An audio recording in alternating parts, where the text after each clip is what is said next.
పురాణాల ప్రకారం యక్షుని రూపంలో ఉన్న బ్రహ్మ మీద పరశురాముడి రూపంలో ఉన్న పరమేశ్వరుడి ఈ లింగం భారతదేశపు తొలి శివాలయంగా ఆర్కియాలజీ డిపార్ట్మెంట్ స్పష్టం చేసింది.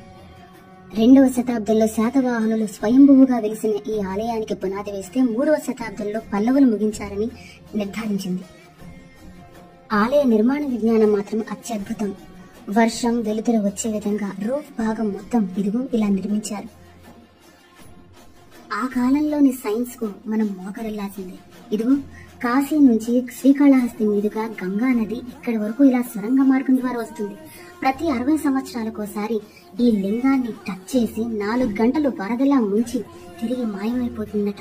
1945 2005లో జరిగిందని వృద్ధుడు చెప్పారు. మళ్ళీ 2065లో జరుగుతుంది.